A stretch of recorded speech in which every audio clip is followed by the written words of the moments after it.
friends and enemies. Welcome back to another episode of the Canadian Bitcoiners podcast here on the CBP Media Network. My name is Joey, as always, joined by my friend and co-host Len. Buddy, what is going on over there? Great day to be a Bitcoiner, wouldn't you say?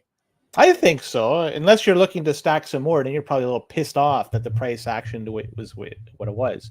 Because honestly, for me, I have my stacking goal for 2024, and this price action, not happy with it in that regard. But you know what? Another side, I'm happy because it's just solidifying the fact that Bitcoin is the next big thing. It's actually the big thing right now and for the future. How are you, Joey? I'm great, man. It was a good day, good weekend. Getting warmer out. I was just saying to you before we went live here, just got back from taking Moose for his, I don't know if his third walk today. Guy's got nothing but energy, that little pup. So he's taking a lot of my time wandering around the neighborhood. He's got a little fan club. My wife was telling me that these two old ladies stop her pretty much every day in the park here in Dundas to try and give him a treat. And she's had to stop taking him because he's got some soft turds once in a while. And they're not cleaning up the soft turds. We are. So no more treats from strangers in the park. But no, things are good, man. Things are good. Bring the gloves, Joey. Yeah, exactly. It's hard. Let me tell you, he's a two bagger. I call him. You get your 2 bags on every walk.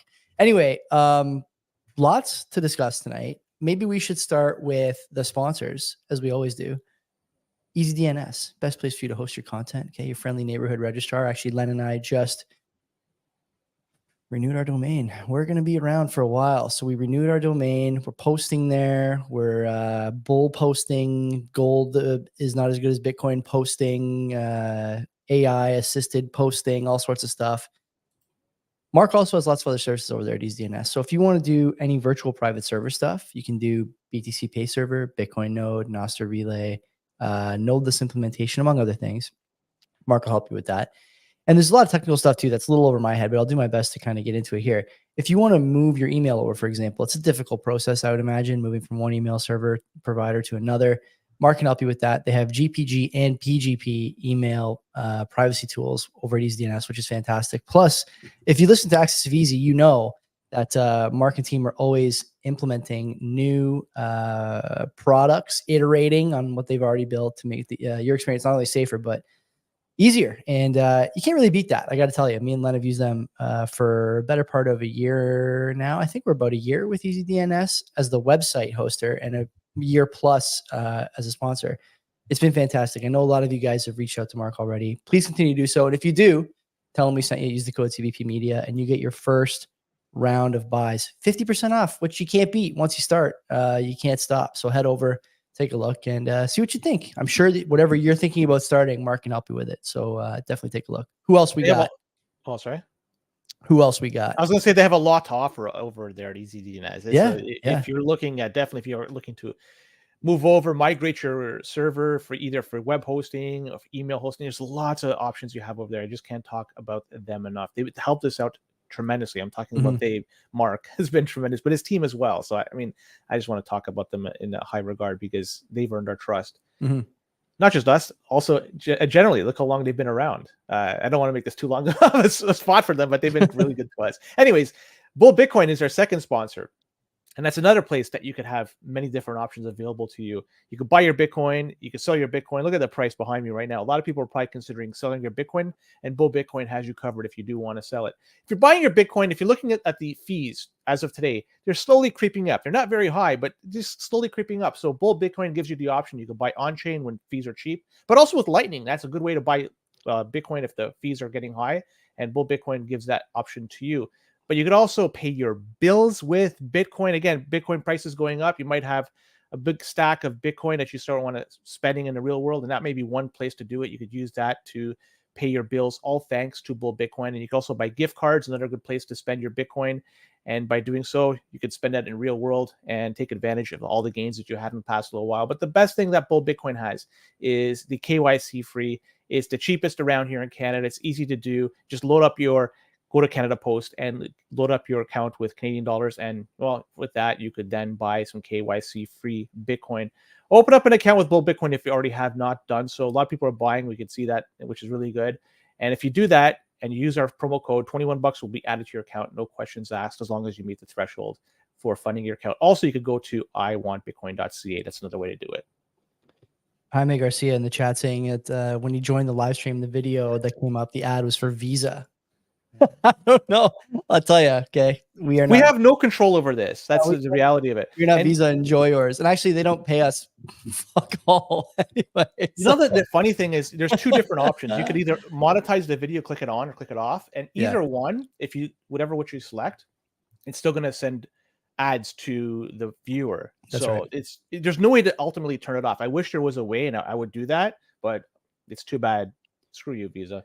Yeah, is what it is. So let's do a little housekeeping here. Last week was a busy week. We had Gabe, Bitcoin Advisors. From Bitcoin Advisors. Very good interview. Gabe was a guy we met at a meetup. I think I've only met him once or twice.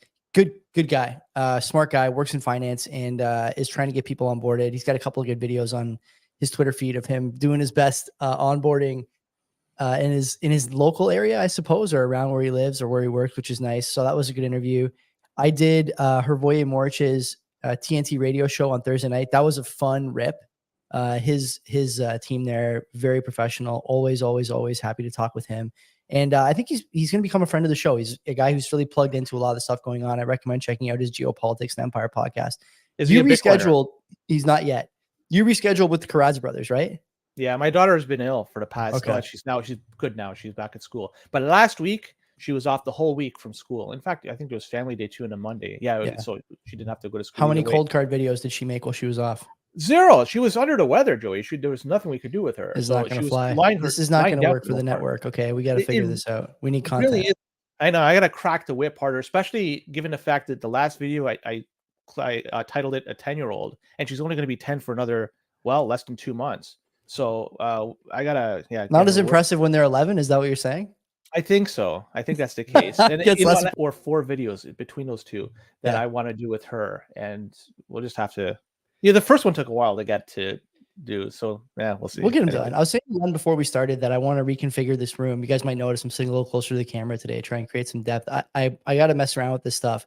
If you have any interest in me making a video on how to do a home studio on what I would consider to be on a budget, like we didn't spend a lot of money on AV gear. It's just kind of about which gear you bought and where you stick it. If you want to see that, I'll make the video because I want to learn how to do some video editing anyway. So you let me know. And if it's something you guys want, I will do it. This week on the show, who do we have on Wednesday?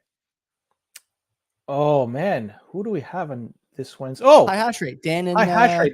Yeah. And Dan and Mike. Yeah. So Mike was a tough nut to crack last time. And when I was on their show, he was a very quiet. I want to see if I could get him to break out of his shell. And I look forward to chatting with them because, maybe they could spark one up while they're on with me. I can't guarantee that, but I'll see if they're willing to do that. But the High Hash Rate boys are going to be coming on Wednesday at 7 p.m. If you want to hear them, and come on in. And if you have any specific questions you want to hear for them asked, directed to them, let me know. I'll be happy to ask them. So that's going to be a fun interview. Yeah, looking forward to that. We are booking guests out in April and May right now. Yeah, that's my bad. Sorry. No, it's okay. That's good, buddy. I'm happy to chime in on an interview whenever you need, as long as you give me a couple of days notice. You don't have to rip for 7 more weeks if you don't want. If you guys want to see certain guests, let us know. We're at the point now where we can get, I think, I don't want to jinx it, but more or less anybody not named Michael Saylor without too much difficulty. I have a few names in mind.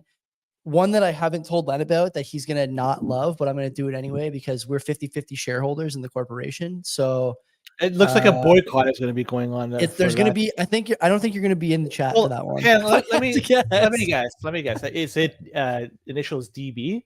Yeah. I have no idea why you would want to give somebody who has that type of background a forum which we built. Oh, yeah. Well, we have built this. This is one nobody else has done it besides us. Yeah, he's going to come with Mark Goodwin, I think. I'm going to take both of them at once. And I want to talk to them about a few things. And I'm going to be critical of a number of strategies they've employed. I think they would appreciate that. And I also want to talk to them more about, I kind of want to talk to them though about some of the things we've seen in VC related Bitcoin stuff, because this seems to be popping up all over the place. If I listen to some of I don't want to go too deep on this, but a lot of the podcasts I listen to now suddenly talking about Bitcoin investments and investing in Bitcoin companies. And maybe it's just a blind spot for you and me, but I don't see that many Bitcoin companies like just popping up. So I want to know what their VC arm is doing, because they have a VC arm there at Bitcoin Magazine. Outside It's of UTXO management or something yeah, like yeah, that. exactly. So outside of the ordinal stuff, what are they investing in? I want to know, because those guys, whether I like it or not, and whether I agree with all their investment strategies or not, have the firepower to make or break probably a small company. So I want to know what they're looking at. And also, I really like Mark Goodwin. Mark Goodwin was on the show before, and he's doing a lot of work on CBDCs. I don't know, Len, if you listened to him and Whitney Webb at all do the circuit recently. They did Marty's show, McCormick's show, talking about a lot of the tie-ins the CBDCs have to modern like wealth structures, and where you can find some of these connections in Bitcoin and crypto as well. And I've enjoyed listening to that. It's good information to know. It's kind of a know your enemy type thing, and I would recommend people listen to Mark and Whitney. So I don't know when they're going to come, but they're going to come, and I'm going to try and make that a valuable episode for everybody. We have Floyd Marinescu coming on in the summertime as well in May, who's Mr. UBI, Mr. Land Value Tax, right? Yes, that's both. He's both. I associate him. He is both, but I associate him more towards the latter. He's both. And so him and I are going to have a few disagreements. He may actually be in this chair when he comes to the show. And, like always, I'll have a beer. I'll buy him dinner if he wants. And, we'll see where we agree and where we disagree, but I'm looking forward to that show as well. How about we all buy him dinner? Let's make this like an universal basic dinner. I think that's a better way of doing it. We all chip in our little part, and I don't know how that would work. From each according to their means, and to each according to their need. Is that that's the slogan for? Anyway, so that's going to be good. Mark. But I want to know if you guys have any other guests in mind. Send them to me, DM them, or mention me, like at mention me on Twitter or whatever. At mention, am I a boomer or what? And hit me with the names, people you want to see on the show. Like I said, we are booking now into April, May, summertime. You might see a lot of Len and I because people are on vacation, so maybe harder to get guests then. But for now, let's say April and May. We'll do an outdoor. Outdoor episode. You got to come. You got to come to my house and do an episode. Bring your computer and come to my house. We'll do it in. How's the back here? Let's set it up. Let's do it there. We can do wherever you want. We can do wherever you want. Hell yeah! There you go. We'll have it. Could we have a bonfire and everything? We may as well do the whole 9 yards. I gotta set it up. You help me build the deck, and we'll record on the deck. Anyway, look, we're going long on BTC. I got some boost still. Or CBP. Okay, yeah. Hit us with the boost. I blame this going long all on DB, by the way. So this is Mo BTC Dick 550 Sats. Thank you very much. I ordered my cold card Q, lads, and I gotta say I'm absolutely stoked. Very excited to mothball my ledger. And nice. Yeah, I think that's a really good idea to mothball your ledger. I know of some other person in our Discord that also did the same very recently, but not with the Q, with the cold card. Mo BTC Dick does another one, 550 sats, second time. He says, let's get those boost ups, plebs. So yeah, because last week we got no boost. It was all just stream sats. No one wants to part with the money now. No, but they streamed us the same amount of sats. Like we didn't get any more, any less in that week. It was just odd that nobody wanted to send a message. Like I said, turn off the streaming the sats. Send us a note. Even decrease the amount that you would normally send in the streaming side of things. You come out ahead, and at least you send a message that we can read here. Yeah. Mix 1,000 sats. Maybe you could pay the switchboard operator with boosts. That's an option. I'll talk to my wife. My wife does pottery classes on Monday nights during the podcast anyway, so I doubt she'll give that up in favor of running the board. And we have somebody in mind. Maybe we should bring it on to do the switchboards. And we'll talk about this later. Bobo Tummy, 1,000 sats. First time I disagree with Joey. True Detective season 4 was at least 7.5 out of 10. You think? 7.5? Oh, man. I got it. Give me. Okay. So I've had some time to think on True Detective season 4. My wife's giving me a hard time. She's like, you don't like it because it's a female lead. That's not true. Okay. I played both Horizon games. It's a female protagonist. I've liked other shows and movies with a female protagonist. That's not the problem. My problem is that I think if you gave that show a fair shake and took off the True Detective veneer, you would like the show. It'd be a good kind of detective show, sci-fi, kind of supernatural stuff. But True Detective's not meant to be that. And it hasn't been that in the last 3 years. And maybe I'm gatekeeping a little bit on the True Detective side of things. But come on, like, you can't tell me that was better than season 1, season 3, season 2. I give you the Vince Vaughn one. Didn't love that one. But I don't know. Maybe, I don't know. I can't remember what I gave it. Maybe I gave it like a 3 or 4. Maybe I'll bump it to a 5, 6. That's still a You huge disparity between his can't, 7.5 to your can't get me 5. over 7. You're not getting me over 7. No way. Oh, Everyone Jeff should be Stark. watching Love is Blind now anyway. Your focus should be on the most recent season of Love is Blind, which is incredible garbage TV. Story for another time. Anyway, Jeff Stark, 2,112 sats. And he said, I boosted 2,112. Thanks you for that. He said, thank you both for great, thoughtful content with a healthy dose of fun. Now, Joey, he poses a question here. Go. He says, I must have missed something recently. He says, what's up with the name change for some of those episodes? And all you can say is we just, listen, you will notice that you will notice. Do you want to talk about this? Should we talk about this? It's just maybe self-preservation. Maybe not the name change, but do you want to talk about the back catalog a little bit? Because I'm getting I've already had a couple of people reach out and they have questions about videos and whatnot. So only one has reached out to me, and I've made a live. So no, I mean, what could I say? If you want to go ahead and take a stab, you will notice that we pulled down most of, if not all, the old content for now. I'm not going to say why. I'm not going to say for how long, but I will say that if you want to see something from that catalog, something specific, don't make me hunt something down or ask you for an episode number. I don't have time to look. But if you remember something and you're like, what did they say about that? I want to see. Just shoot me a message and I'll send you the video. Actually, I have to send Taylor Sugar the video from his most recent pod. I forgot to send it to him. I don't have to tell you why. I'm sure you guys can figure out why, but we'll just leave it at that for now. The show is going to continue. The quality is going to remain. Maybe the angle, let's say, will change a little bit, but otherwise I wouldn't worry about anything. We're cooking. I think over here. The content's pretty much going to stay the same. Anyways, Bitcoin news, Joey. We got to hit that up. Let's go. I know you want to talk Slipstream, so you may as well start there. Well, we could talk about Marathon proving once again to be a shitty actor. They seem to be doing this over and over again. Before we do, we should at least go over their history to give some context here. Go ahead. They have a mining pool, right? The Mara pool. It's quite a big mining pool comparatively. So in 2021, so not too long ago, just 3 years ago, they were at that time very proud, and they came out with a very nice announcement that they were fully compliant with the Office of Foreign Assets Control. In other words, they were sanctioning transactions as per that office. And so obviously, how good can this be if you have a mining pool out there sanctioning transactions?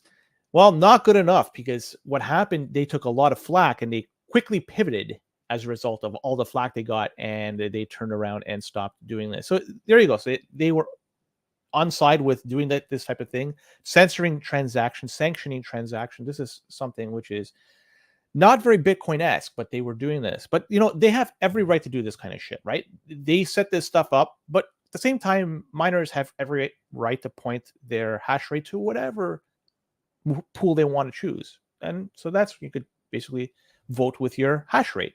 Yep. So, and I suggest people that have mining equipment, consider Mara pool as something you don't want to send your hash rate to. But anyways, going further, do you know who's the main sponsor of the Bitcoin and Name Only conference?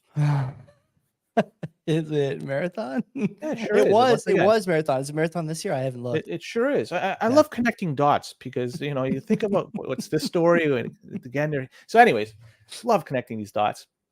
And in his past week, so Marathon, they launched to the world another proud announcement from them, a new direct Bitcoin transaction submission service, and it's called Slipstream. And for people that are unaware, they say this is a way to streamline the process to add complex transactions into a block. And this isn't going to be used for transactions that Bob and Alice tend to do. This is something that is beyond that, or Bob and Alice or vice versa. But anyways, no, Slipstream is going to be used as a way to be paid extra to add trash to a block. That's essentially it. And this is all going to be done out of bounds. And it's out of band. Yeah, it's all out of bounds. This is going to be done by somebody goes to them or uses the Slipstream service. Payment is done. It's OTC. It's OTC block space, basically. It's a way of getting around the mempool. You're not broadcasting and just kind of doing it this way, it seems. At least to me, I could be wrong. And so Marathon, they're a large Bitcoin mining company, one of the largest publicly traded Bitcoin mining companies out there. And they're going to be leveraging their position, not only as a large Bitcoin mining company, but also as a pool operator, a relatively large one, and they're going to try to use this as a way to make, well, this all a reality. And they say that they're going to be able to charge a premium to have these complex transactions added to the next block. And as I mentioned, thereby it's going to be circumventing the mempool. So normally, if you're going to do a transaction, it's broadcast through hopefully your node, sent out, added to mempools everywhere, and eventually a miner picks it up and adds it to the next blocks. No, Slipstream is something different. So the incentive is the potential to earn money. They are a business. They have every right to do this. That is fine. They're legally required. They're public, right? To make money? Is that a legal requirement? I think that's. I don't know. They're leaving stuff on the table. They're risking their executive positions by not doing this, I would say. But anyway, go ahead. Keep going. So that's the incentive here. They're going to get paid more money. But who pays the cost here? Well, aside from the shitcoiners that are actually going to pay real money, actual money to use the service, there's also another hidden cost. And it's the network itself that could potentially get clogged more frequently as absolute trash is mined into the next block. And if you take a look at these Slipstream transactions, and if you go on any block explorer to take a look at what it looks like, they got a fuckload of outputs. And that, what does this mean? And I'm going to just I'll try to quote Guy Swan as best I could. I hope he did quoted this one, but he's a guy that I associated with. He says they're going to be taking a shit in a public park. That's what essentially they're doing here. In this case, it's going to be the Bitcoin network. That's the reality. But as a side note, does anyone remember not too long ago, September of last year, when Marathon mined an invalid block? You remember talking about this, Joey, not too long ago? Yeah. And I'm wondering the reasons why that happened. If they were running something like this, right? They say that they were running an experiment. This is from them with a developmental pool and research potential methods to authorize their operations.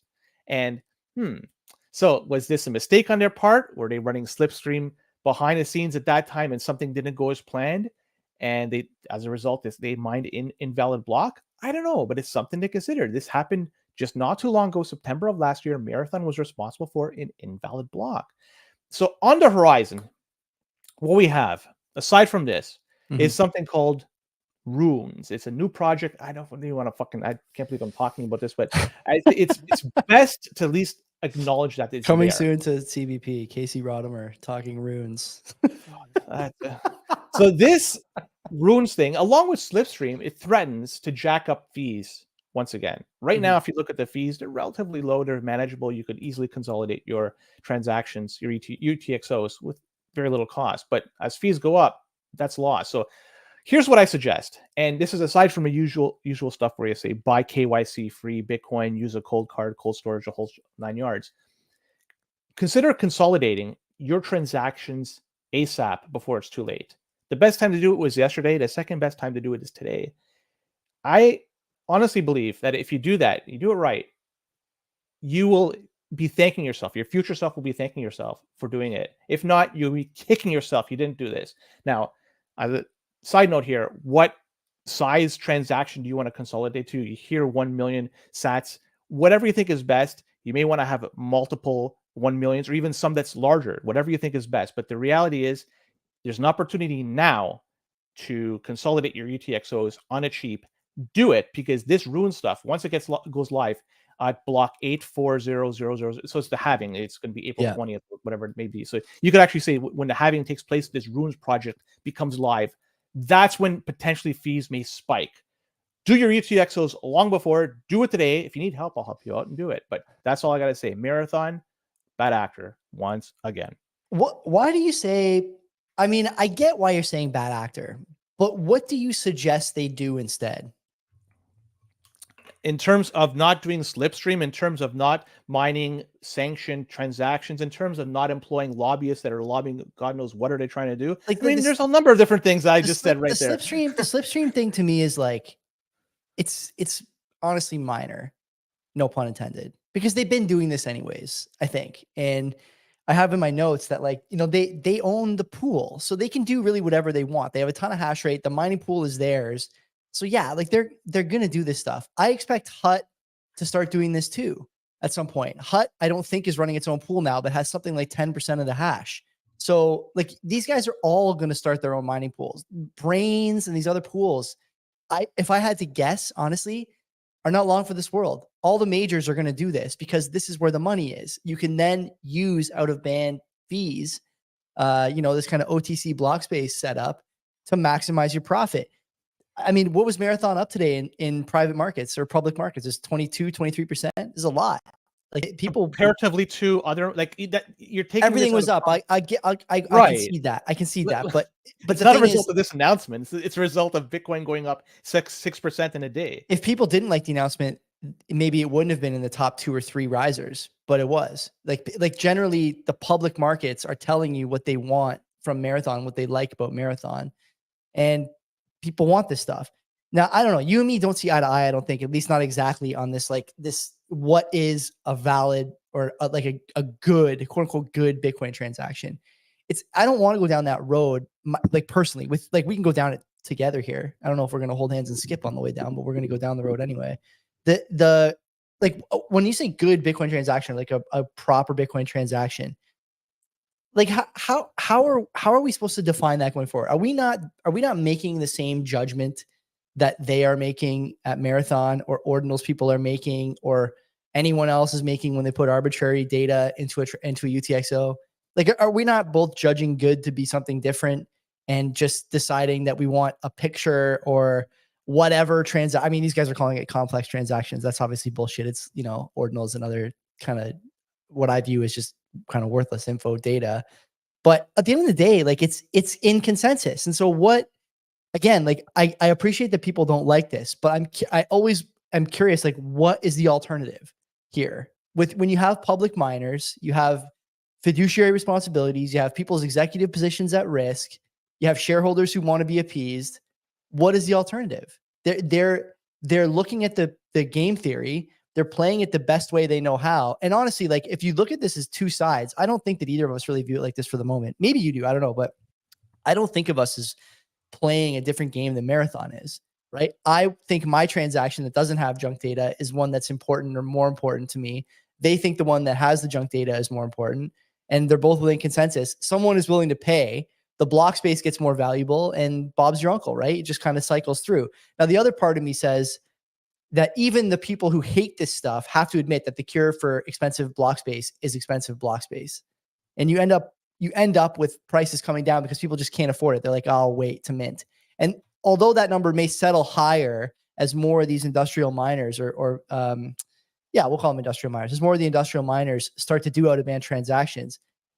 I mean, at what point do we have to talk about whether or not Bitcoin block space was just too cheap in the last 3 or 4 years?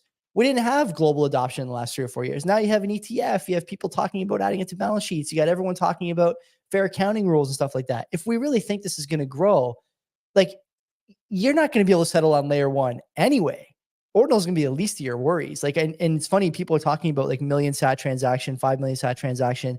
I think those are good numbers today, maybe for the next year or 2 years, who knows, right? But if this thing goes to $1 million, Len, it's not going to be enough, right? Like you're going to need more in your UTXO than that. You're going to be paying tons in fees because everybody's going to want the most valuable block space, which is what we have.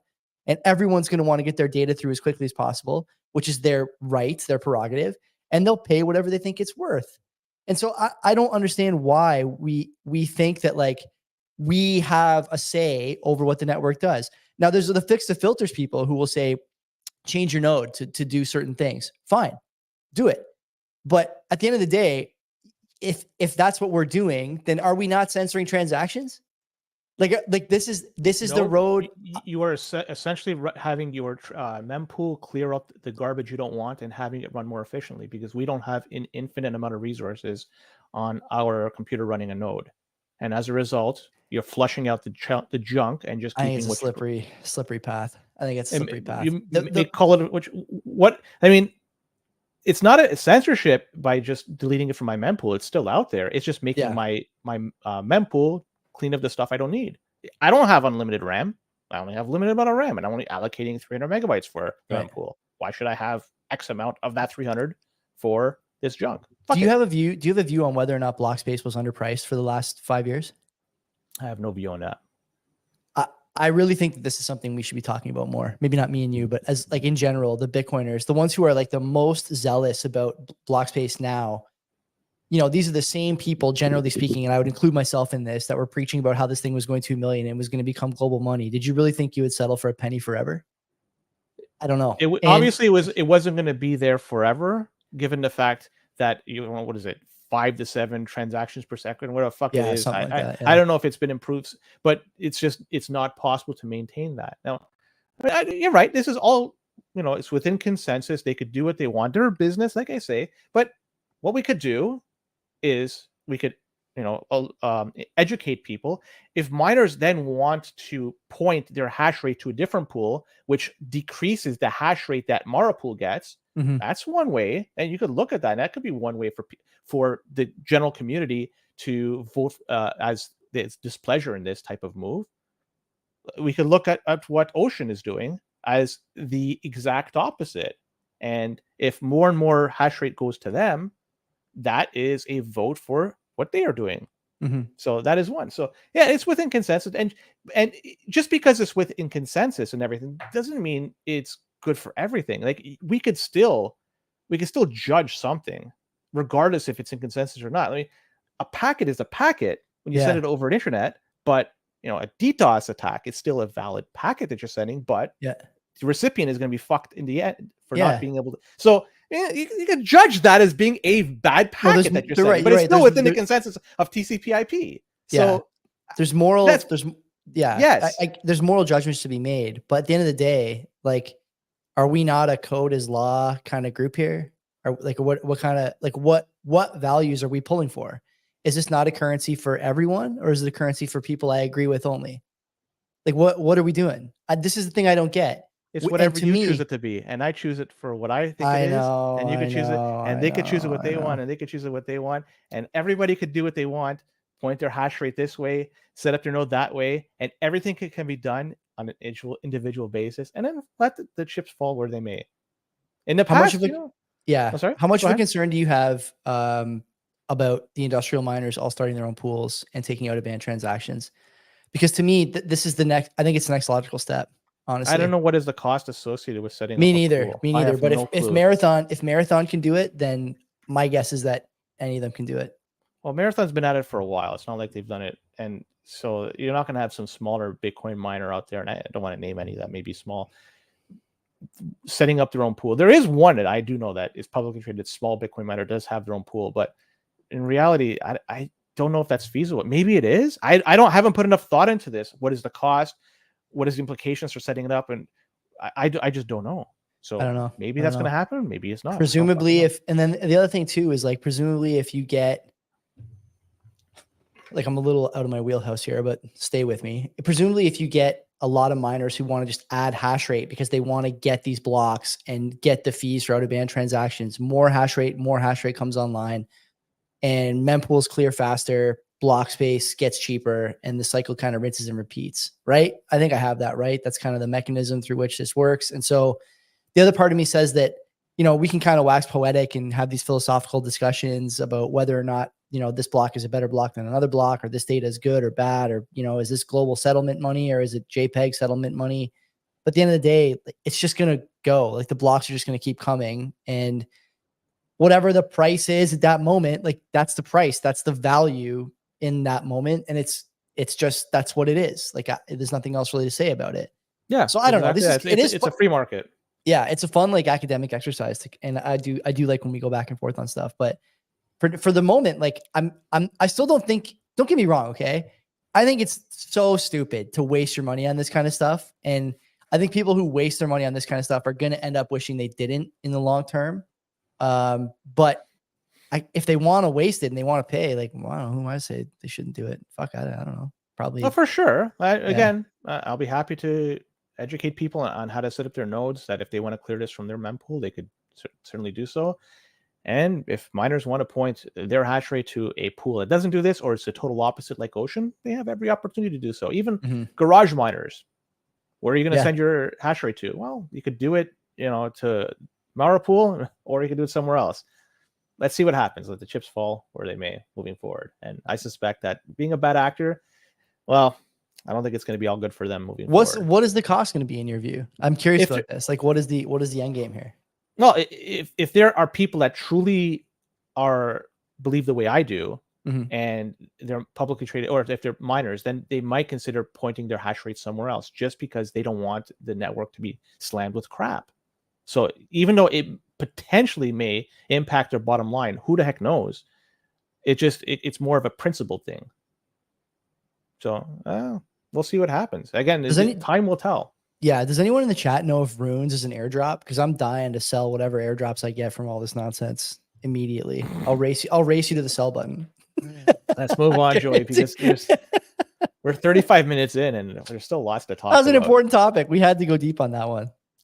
So remember, we discussed that the U.S. Department of Energy, and they were asking miners to voluntarily disclose information with respect to energy consumption. Well, the Texas Blockchain Foundation, this is interesting because they found a way to bend over the Department of Energy and fuck them in the ass using an S19 running full bore, because they did so by suing them. And their claim is that the request is an unprecedented and illegal data collection demand. And this was against the whole industry, they're saying. And because, why are they collecting this information? Why are they asking for this information to be sometimes voluntarily or sometimes forced? Because there was one miner in the past that was actually forced in the past 2 weeks. We all know why they're trying to collect this information, but I guess, we'll just leave this unsaid. Little is said about some of the good work that miners do, because, they do take a lot of energy to do their hash rate, to do their hashing away. There's no doubt about that. You can't deny that. But let's look at another way of this, because in Texas, they have unseasonably cold weather periodically every year, 2 years, 3, whatever fuck it may be.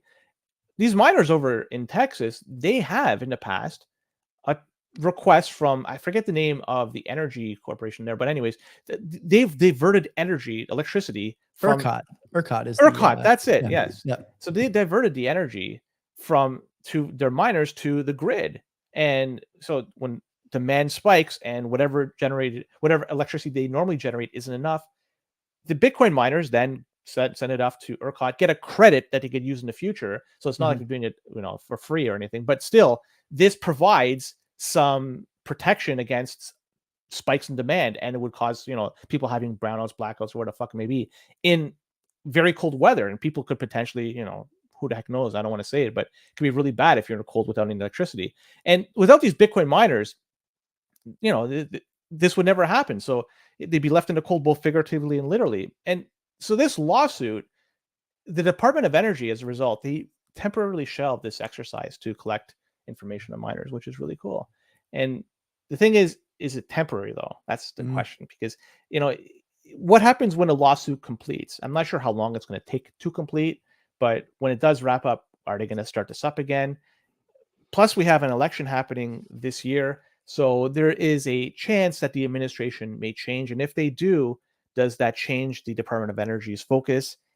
A lot remains to be said what's happening, what's over here, but still something that's developing. And I'm curious to see, A, what's the decision of the lawsuit, and B, what happens after that. Are miners still going to be under the radar for the Department of Energy?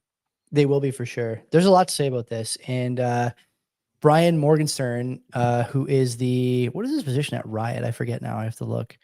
Let me have a quick peek here. Head of public policy at Riot Platforms. I sent him a message and asked him if he wanted to come on. He said he couldn't make it tonight, but another time he's definitely interested in coming to talk with us. So we'll ask him for all the details and some of this sort of ins and outs and nuances on this, but I'll do my best to summarize what I know and what I've heard and what I've read. This is clearly overreach, okay, no matter how you slice it. The most coherent case you can make, sort of from a bare bones angle, is that the survey is asking for proprietary data that's going to cause problems for competitive advantages across miners. Things like PPAs, hardware, stuff like that. How much you're getting for how much you're spending at the very bare minimum, to really give you a 30,000 foot view. This is stuff that you don't have to disclose anywhere else. And the reason you don't have to disclose it, even in stuff like your publicly, your public facing disclosures, is because it's proprietary. And those miners rely on this stuff. What innovations are you using to get the best bang for your kilowatt hour cost, or whatever the case is, right? they shouldn't have to give this stuff up, and it's ridiculous that this was even an ask. The other thing, Len, is that even though some of this stuff is like discernible to the competent researcher, whether you look through public postings or podcasts or whatever, it's not all in one place. And the reason it's not all in one place is because these guys don't want to make it easy. Okay. Like I said before, it's their data and it's stuff that really makes them valuable over their competitors, their competition. The thing that bothers me about this is that the US White House used an emergency designation to push this through. So there wasn't any debate on this. It was a quick, we have an emergency here. Part of the emergency, by the way, was the price action in Bitcoin, like number go up. We need to do something about this right now. And it's clear to me that, the Biden administration and their crypto wing, which is basically run at this point by Elizabeth Warren, I would say, is like very anti-Bitcoin. It's because there's stability problems during peak demand, cited reports of higher prices for electricity for consumers in some of the areas where miners are. CO2 emissions, obviously a problem too, but those aren't the real reasons.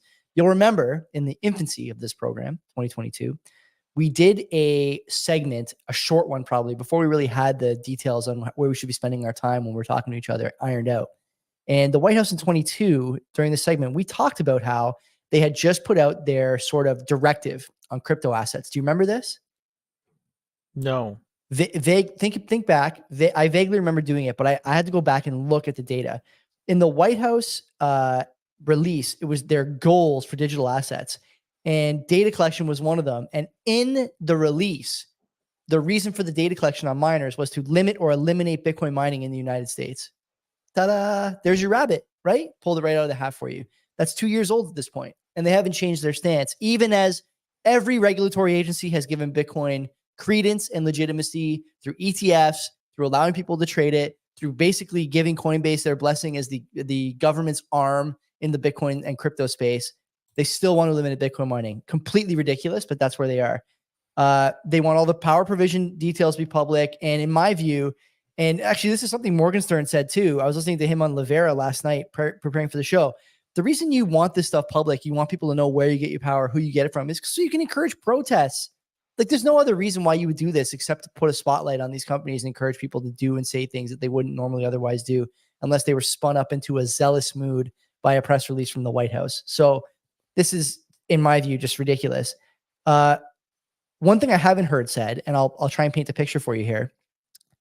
Consider the landscape right now in America. Inflation is high, right? Even though they're being told it's not.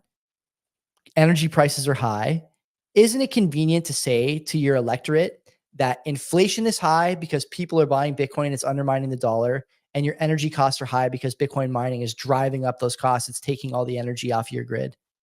Wouldn't that be a convenient narrative? It would be. It's possible. You could paint them in a negative light and create some negative publicity surrounding them, and a lot of it's FUD.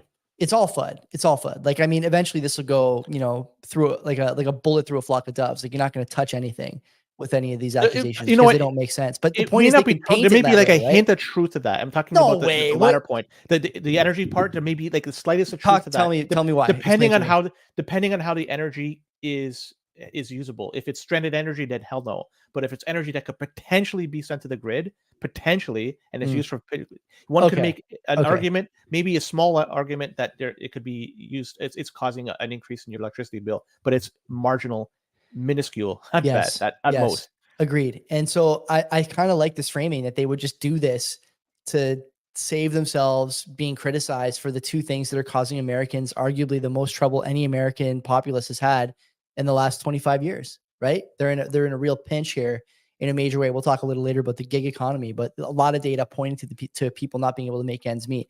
I'm concerned about this, and I'm looking forward to talking to Brian about this because he's a guy who's obviously like boots on the ground and did work in government for a time on this kind of thing. So for now, we sit and wait. Pierre Rochard is a guy to follow. Brian Morgenstern is a guy to follow. The Blockchain Council in Texas, a group to follow on Twitter for the latest, greatest. And let's find out what's going to come next. The attacks are not going to stop.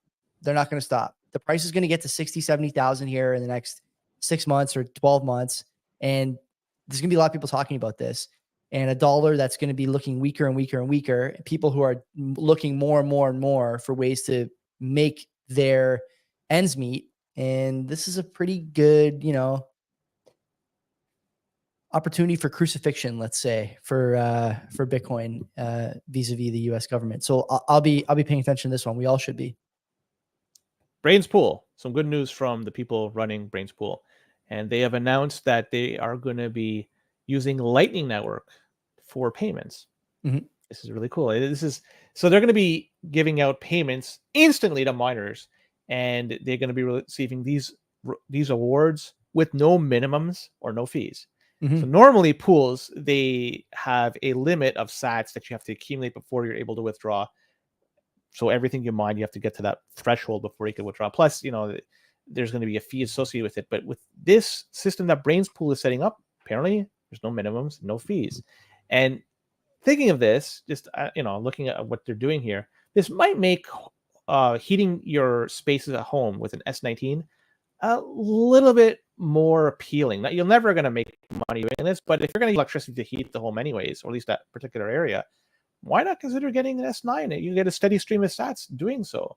Just a food for thought. But for those that are interested in taking advantage of this type of new feature, you have to reach out to the Braiins support desk. And once you do, they're going to tell you the following.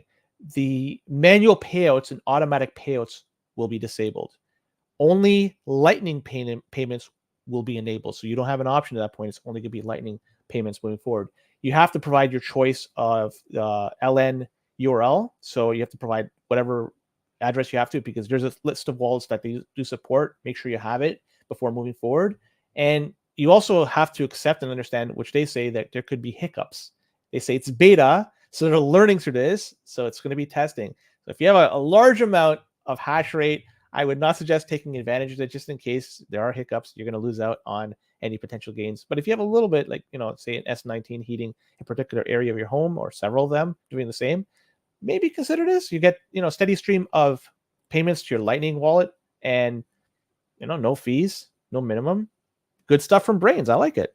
For people who want to get into home mining, you know what Kaboom Racks is selling S9s for right now? With the PSU, the power supply unit? The bundle. Yeah, the bundle. I'll guess 80 US. 66 US. There you go. Pretty good. It's not, it really, like, the hash rate goes up, the difficulty jumps, and it makes these, what are they? Yeah. It's a hobby. It's a hobby now now more than anything else, right? So, but it's, fun to mess around with it if you want. It's cool. I like this idea from Braiins. Contrast this to the Marathon pool, of course. What they're doing, what they're putting their focus on. See, there you go. So let the market decide, and maybe exactly. This is going to be for. Let's be honest. This appeals more for the garage miners than anybody else. If you're a large scale mining operation, why would you consider this? You're going to meet the minimum threshold really quick, hours, a day, or something. But maybe it'll be hours. Anyways, yeah, interesting. Good stuff. If Gandalf still worked for Braiins, we could have brought him on and talk about this, but he no longer wears that banner, right? Or March. Thanks, Gandalf. Come on, well, we'll talk about the European Central Bank and these no coiners. They're at it again, and they're talking about Bitcoin being a failure. I love this. People, they're being subjected to fraud and manipulation thanks to Bitcoin. It's just like this stuff never happens in the fiat world, and it's only exclusive to Bitcoin. And whatever. These people, they're going so far. I can't believe they've done this. They said that there's the fair value of Bitcoin is 0. Amazing. And funny, because there is an actual cost to mine Bitcoin because it's proof of work, right? So you have to actually use electricity, cost money to generate the electricity, or use the electricity from the grid to mine Bitcoin. So there's a cost to mine Bitcoin. Can the same be said about the euro? I'd love to know how much work is involved in increasing the supply of the euro. They won't give an answer, because we all know there's fuck all work required. So if you want to compare the two, one is proof of work and one is not. Okay, let's humor them. Let's assume the fair value is 0. Bitcoin is worthless. All right, if something has no value, I'd love to know why EU members, they tax the gains on Bitcoin when sold. If there's no value, it would be worth nothing, and there'd be no applicable taxes. But the fact you have countries out there, and each have a different tier of taxes that they apply, they do apply these taxes in your capital gains. Well, there is fucking value here. and these guys are just blowing smoke. I'm not even going to talk that much about this. I tweeted out what I thought about it. A lot of other people did. Friend of the show, CJ Constantino, is reminding Lagarde and her ilk that fair value in Bitcoin is something that's pretty widely debated. But no matter where you fall on that spectrum in the debate, you ain't going to fall on zero. Zero ain't it. I think he tweeted out or someone else tweeted out, if it's zero, just make a bunch and don't worry about it. Send the price to nothing and get people out of the asset. Problem is you can't. Like this is the thing, right? Like there's so much more education now about what value means and what money is that the ECB gets community noted on Twitter immediately, and every big financial account tweets it out like in an instant. Everyone wants to dunk on the ECB. Why should we give these guys any credence, any credit for anything? I was listening to a podcast the other day. Can't remember which one, but there's like a growing chorus of people. This might just be my bubble. I admit that, but a growing chorus of people who think that the euro is not going to make it through the decade. And if I look and see, European kind of quote unquote strength over there, like what, not a lot of stuff give you a lot of promise. I don't think I would bet on the euro making it out of the 2030s. Again, it's an example of someone who doth protest too much, as the saying goes. Freddie New pointed out to me that they even stole the name of that article from some book. They didn't even bother to check if someone had used that title before, or maybe they did and just assumed that no one else would look. Like, just generated the title. It's just terrible all around, though, Len. Like, come on, you're not even trying. Of the G7 countries, what would you think? Like, if you had to bet money on this, or bet Bitcoin on this, which one do you think which currency would fail first? And you could use whatever definition. The euro is an interesting one because there's obviously G7s tied up in that. I think that you could make a case that, like, I don't know, Japan, Canada. Japan's an interesting one, right? I think Bitcoin just made a high in yen, right? Pretty sure. So a lot of these currencies are getting devalued, unfortunately. And it's just money coming into the US dollar. The Mexican peso. Are you on whatever that currency is? I don't know. Yeah. Like, yeah, like I don't know, man. If I had to pick a G7, and then the other thing is, like, how do you define? I have no answer, by the way. No, me neither. How do you define a failure? Look at that's what I said. You can use your own definition for this. You're pretty close here in Canada, I would say. Your dollar's been falling against the US dollar basically steady now for a decade. It's falling against every other major currency. You can't really leave the country because you earn less. So even if you have enough money to go on a trip, as soon as you currency convert, unless you're converting to like the Cuban CUC or something, you're just not going to do well on the back end of that conversion. Plus, you get taxed on the Forex trade. Like you're in. I think in Canada, you're really, you're in it, man. Like the water's getting hot here as far as the currency goes. I would say a failure could be decades out too, and that's another thing. Like, who the heck knows when it's going to? And like the thing is, once it fails, like what is fail? Like you can't buy anything. I think when I see the signpost for exactly. That's what I was going to say. You can't buy anything domestically with the domestic currency. Everyone wants something else. Then that's the failure. But that's the last stop on the bus route to failure. There's a lot of stops before that. A lot of people ringing the bell on the bus. Do buses still have that pull down rope? I haven't been on a bus in a long time. Yeah. But somebody that wants to ring the bell is Reddit when they IPO. And they said that they have purchased some Bitcoin. Thank you very much. And they also purchased some ETH as well. So fucking morons. And they said they're doing this investing with their excess reserves, and they're putting it into Bitcoin and not shitcoin. So they've been deploying this strategy since 2022. It's been a while since they've been doing this. Mm-hmm. And it was learned that this was the case because they are planning to go ahead with an IPO, and this information has to be disclosed. And so if they have been DCAing or whatever they've been doing since 2022, it's quite likely their purchase of Bitcoin has increased in value. They're killing it. Yeah. So that's good for them. Now, what I have to say is, more than anything, and nobody's really talking about this, and this is for a reason, is if this news happened a couple of years ago, 2, 3, 4 years ago, would have been huge. Yeah. Now it's just like, whatever. And I just wanted to point it out here. This is how far the Bitcoin community, how far that it has advanced, matured, and so forth. Because this news, nobody gives a fuck about it. And we're just giving it just a flyer token over here. But other than that, like, still interesting news, but come on. Larry Fink is telling CNBC, MSNBC not to report on it. Wants to keep the price low. I just made a couple notes here. One is that they're buying, like you mentioned, Ethereum and Bitcoin as part of their treasury strategy, which is huge. They also hold some other stuff like Matic, which I think they have as part of a token program they tried to roll out last year or 2 years ago. Using that and something else. I think it's ETH or something else as a payment system that they want to. That's from what I understand. It could be wrong. Okay. On their platform. Who the hell knows? Interesting. On a separate note, how does a company like Reddit IPO? How? Like how? I wrote this is what I wrote down. Why? I just wrote, I'll tell you exactly what I wrote down. Weird to me that a company like Reddit even IPOs, given that the ads are skippable, there's tons of questionable content, and most of the users are anonymous or difficult to target ads to. My best guess is they start changing that allowance or charging for usernames or something.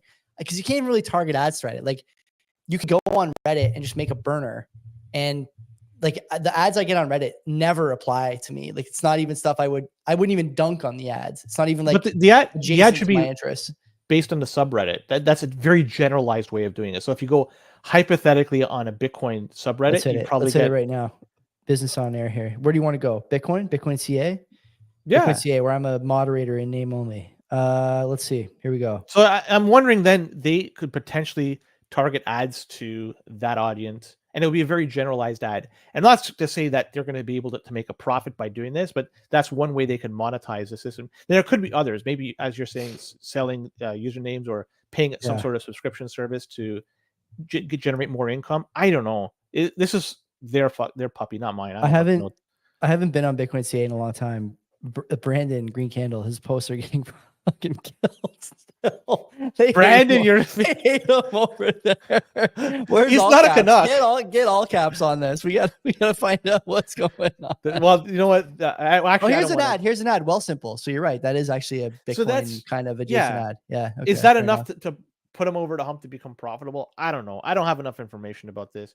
Hard to say. Who the hell knows? But like, these guys, presumably the same people who are going to be pumping the Reddit IPO are the people who are criticizing Musk for saying that ads are not enough to make Twitter profitable, or Snapchat, not enough ads are not enough to make your product profitable. And by the way, they've been right. So like, why should this be any different? And also, like, Reddit is full of porn. If you go to the homepage or whatever, there's tons of stuff on there, questionable content, like blurred out photos. On my Reddit thing, there's blurred out photos every day. If I go to Reddit and just browse the popular page or whatever.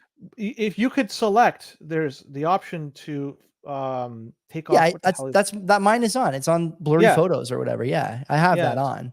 But that only filters out like explicit 18+ material. I even get those blurry photos for stuff like I follow a couple of fitness subreddits. So once in a while I get like the glow up posts or whatever. And like, I don't know, companies have been criticized for less than that, and investors have gotten cold feet over less than that. Like presumably Pornhub is making a killing, and yet I don't believe they are public, or their umbrella corporation is public, or you can invest in them as a public. That's a Canadian company, right?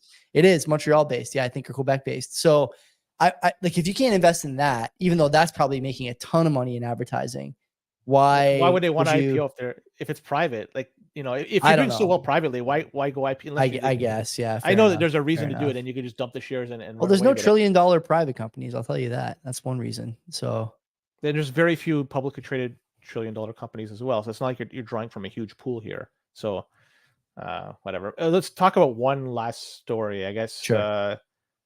MSTR. You want to do the buys? Yeah, we can. I should have told SB to come on. Yeah. Well, we'll do it very quick because SB, if you're watching, send me a DM on Twitter or text me or something. I'll give you. Come on in. We'll get you in really quick. It's MicroStrategy. They have acquired another 3,000 Bitcoin, and the average price was a little bit less than $52,000. What's the price of Bitcoin now? So whatever it is, 52, right? 53. 50. So it's higher than it was like 54, isn't it? We went down to 53. Oh, maybe 54. Yeah, sorry. Yeah, so this price alone, they could, it's a 2,500, maybe almost 3,000 gain per Bitcoin, which is not bad. So they now hold 193,000 Bitcoin on their balance sheet.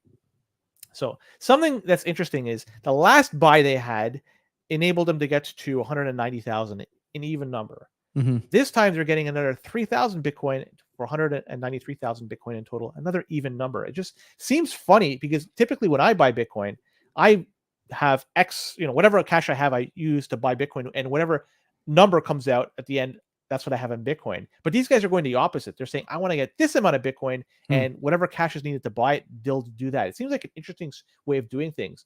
And it's not like they're trying to send a message, hidden message. Maybe they're trying to send a message to people saying, look, we're doing something here that's interesting. But it's funny about this. And the second thing I got to mention is their Twitter account, X account, was briefly compromised. Yeah. And it just goes to show you, it's a good thing that they don't have custody of their Bitcoin. If they did, like, what sort of That's why I said that to you. I'm like, fuck, Len, you were right. It's probably a good idea. It really is. Yeah. Not to say that everybody should, but the fact that they can't manage their X account, Twitter account, they shouldn't be able to manage 193,000 Bitcoin. That company would have been fucking bankrupt if that happened. If that Bitcoin is gone, there's no way to recover. Absolutely no way to recover. Sad. I like the Sailor buys though. Maybe he's buying is he buying like a percentage? I have to look back at his buys and see if there's a pattern, but is he buying a percentage of like, the mined supply of over the last 6 months, quarter, whatever? I really have no idea. No, it's I was looking at this before. It was always like an high or low. Like it's very, very, like sometimes it's 5 figures Bitcoin, and sometimes even 3 figures Bitcoin. So he's less than 1,000. So there's no rhyme or reason to this. It's just, I don't know. It's just they're pumping in money and buying it. But the last 2 buys were even amounts. Or at least this one's an even amount. The last one got them to an even amount. I find he issued debt, right, for this one. I'm pretty sure. I didn't know. I don't know how they did it. I'm pretty sure he does it for almost everything, but I'm pretty sure he issued debt and not equity for this one. I'd have to look, but anyway, yeah. I mean, he's going to keep going. Where's he going to stop? 200,000? Never. What's enough, right? The answer is exactly, it's never enough. So why would he stop? What was that thing we saw today? Somebody was posting in our chat. They've made, I think it was in our chat, they made more in the Bitcoin gains in the past little while than their company would in the next 6 years. Yeah, Pish posted that. Yeah, a few weeks they've earned more. Yeah, SB has a thing. Next time he comes on, I should ask him to go into details. I don't know if he could, because I think he does this obviously for work. So, but he has a calculation for what he calls the MSTR Bitcoin premium. What is the company worth without the Bitcoin on the balance sheet in terms of like Sailor at the helm, the assumption they're going to keep issuing debt, blah, blah, blah. And so SB is sharp. We know that. But if he's willing to share that, I would like to talk to him about it, because it'd be interesting, right? Like what if he, and we talked about this when he was on last, if Sailor knows that his software company is kind of, I don't want to say bogus, but it's certainly not the flagship attraction anymore over at MSTR, then why would he just not keep devaluing the stock in favor of getting the Bitcoin on the balance sheet? And also, when the Bitcoin, like when the FASB rules kick in and he does his first, like, what's your company worth? Oh, it's worth, so yeah. Like, what is that going to look like? It's going to be gangbusters, right? So it's all works well because the price of Bitcoin has been on a steady rise since, I guess you could say for the past year and change. Ish. So if it was the inverse, obviously we'd look at this a little bit differently. Yeah. So, yeah.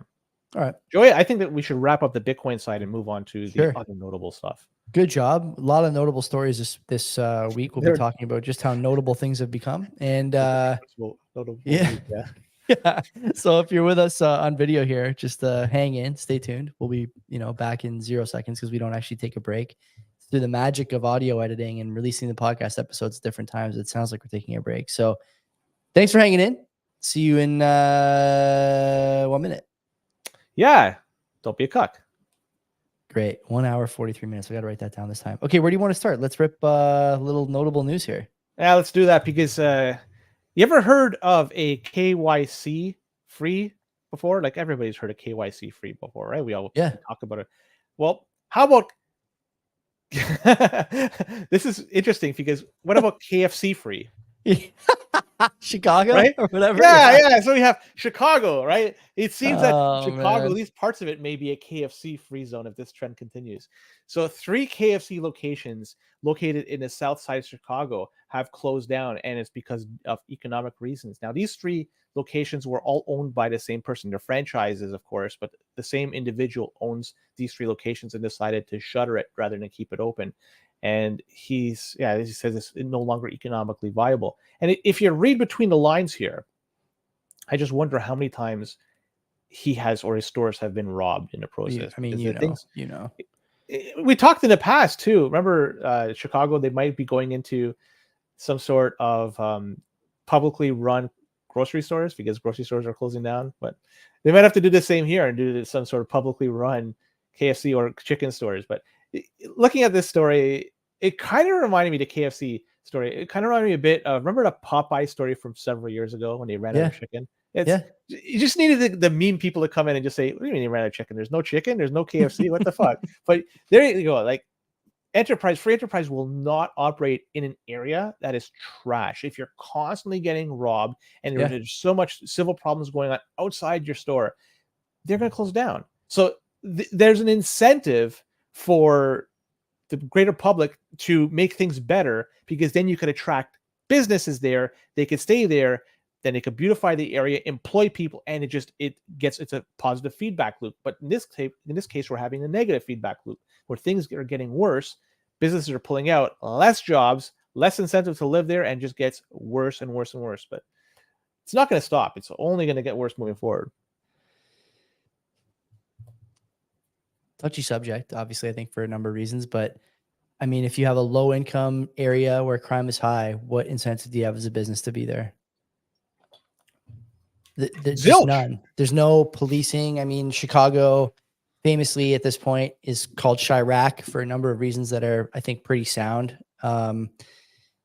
Laws there are lax. Chicago's mayor constantly bandying about the latest in, virtue and justice and whatever, but people die there every day, basically, right? It's the equivalent of a mass shooting, I think, almost every weekend in Chicago. Most of it in people under 30, under 25, maybe.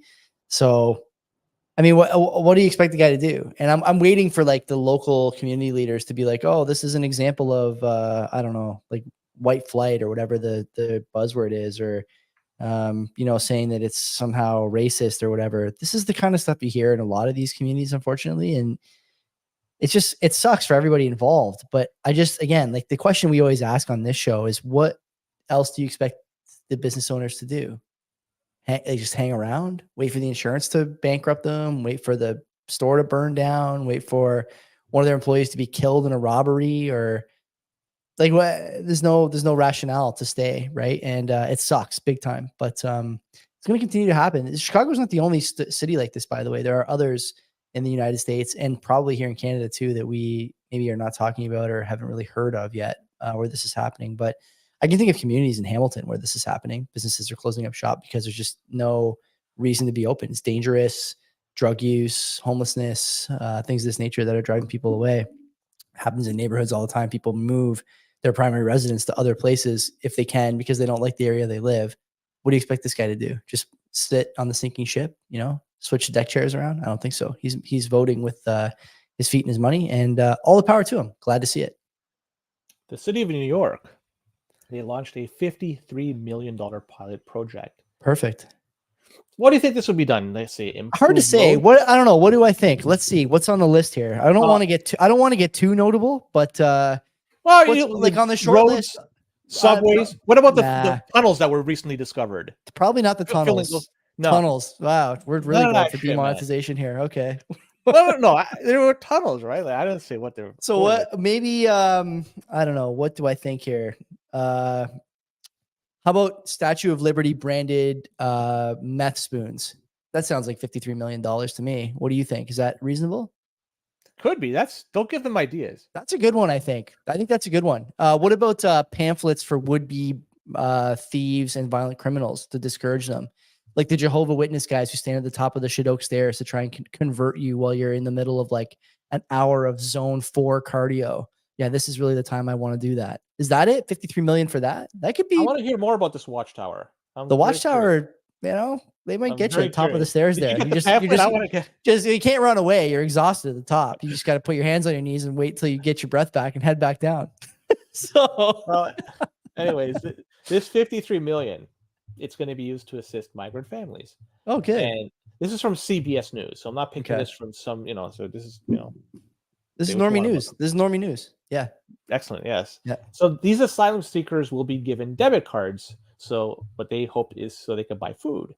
And the program is expected to impact 500 families, which are currently staying in short-term hotels. And the max amount that could be loaded up on these debit cards is $10,000. And these cards could be refilled every 4 weeks. So you could. Who is refilling them? This is pilot project that's paying to refill it. Now, where the money comes from, I'm not sure. Okay. We know it. We know. Anyways, so $1,000 will be allocated to a family of 4. So if you're a family of 4 and you're eligible for this pilot project, you're going to get $1,000 for this. And this will enable them to have $35 a day to buy whatever food they want. So if you add it up, that's what it is per person. So yeah, so what I gather is these debit cards can be used for anything, right? Not just food. It's not like that this is a CBDC system where you have a programmable money that you could direct where that money can be spent. This is still a pre-CBDC system where if it's a debit card, if they want to buy PlayStations, they can't afford it. Obviously, with this one, maybe they could, but they can buy it if they wanted to. There's no way to force them to buy food or something else to improve their lives. We need CBDCs for this, land. We need the CBDC program to start now. We'll talk about that in just a moment, actually. So, but yeah, I'll leave this story. I'll close it off with that. And if you want to talk about anything, go right ahead. But yeah, I don't know. I do. You know what? Fuck it. I do want to talk about it. The New York AG, Letitia James. Okay, this clown.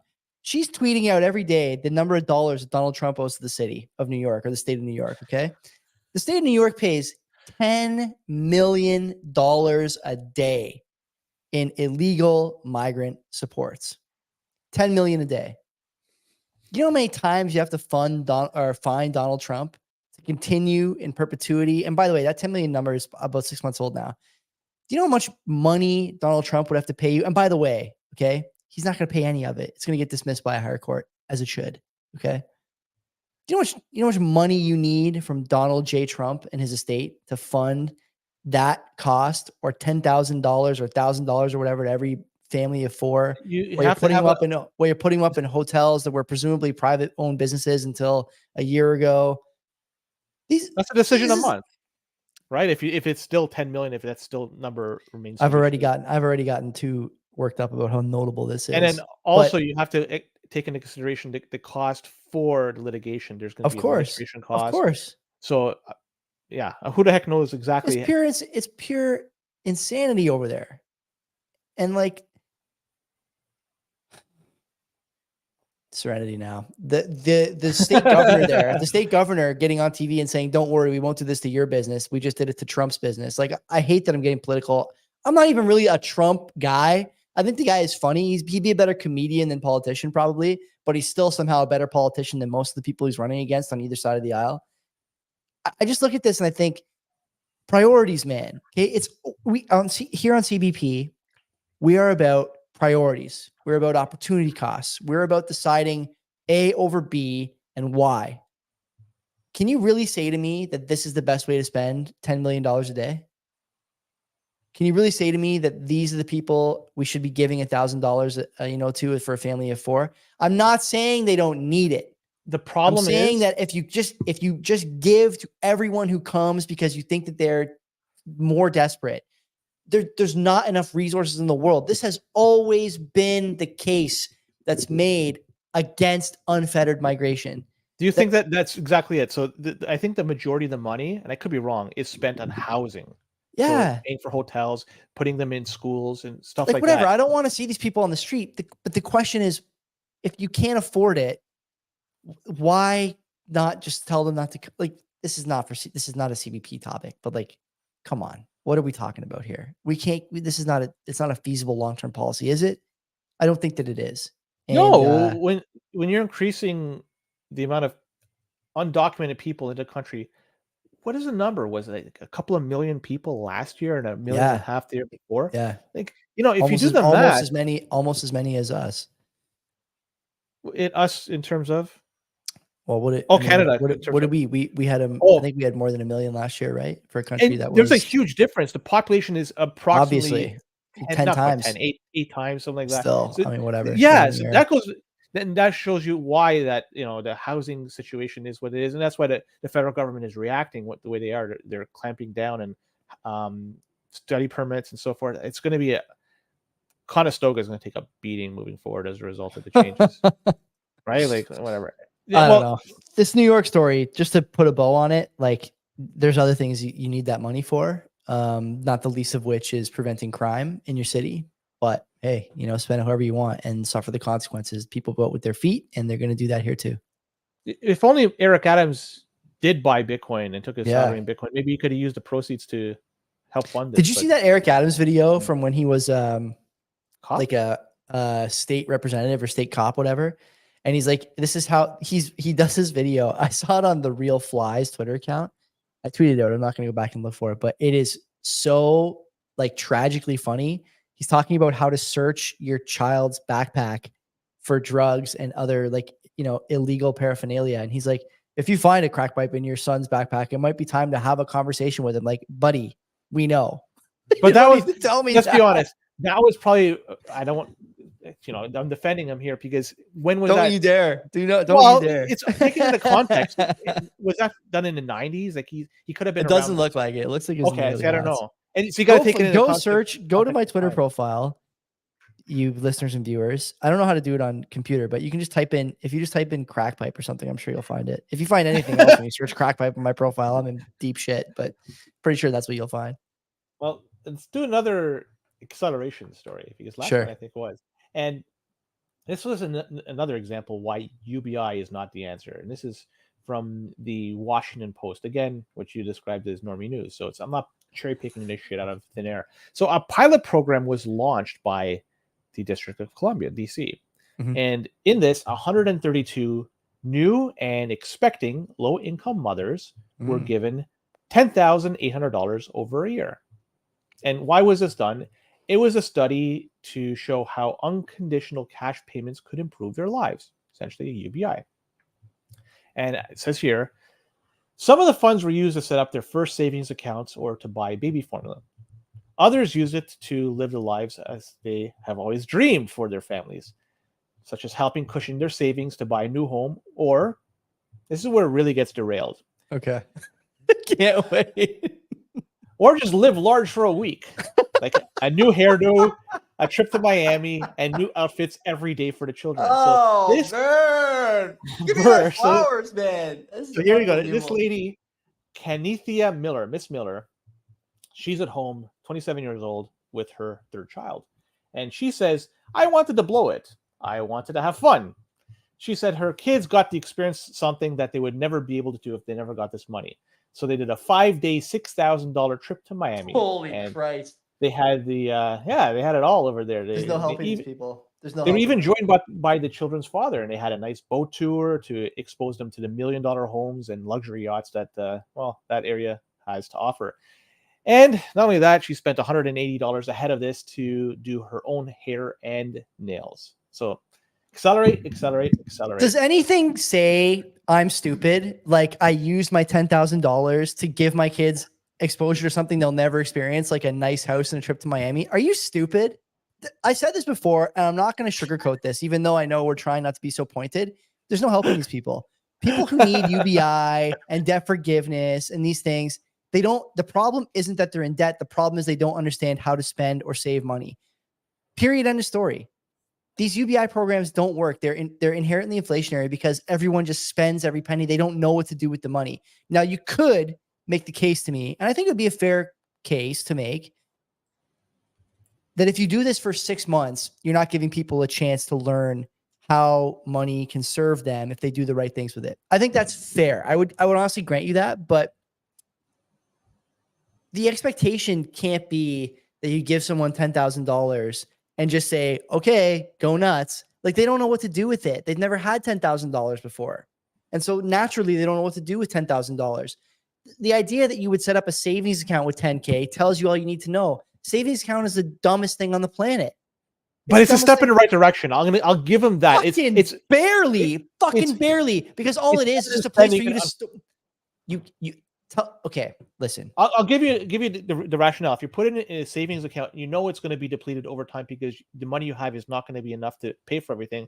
You might as well leave it liquid and at least collecting whatever interest you have. So the next month when you have to buy baby food, formula, diapers and shit like that, you could draw upon that next month and it will be a little bit higher, less than inflation, but you're still better off. So that's when I look at that in that situation, Fine. I got to say, good for them. They're using whatever knowledge they have with the fiat world to apply something to make it better for them moving forward. They're not spending it on a trip. They're spending it to try to make ends meet, to pay for food and shelter and whatever fuck else they need. What was the, do you know what the means testing was for that 10K? Any idea in the article? You had to submit an application and provide a story along with it. So she was saying with her, in her case, this lady with third child, she's having difficulty paying everything and having a child at home.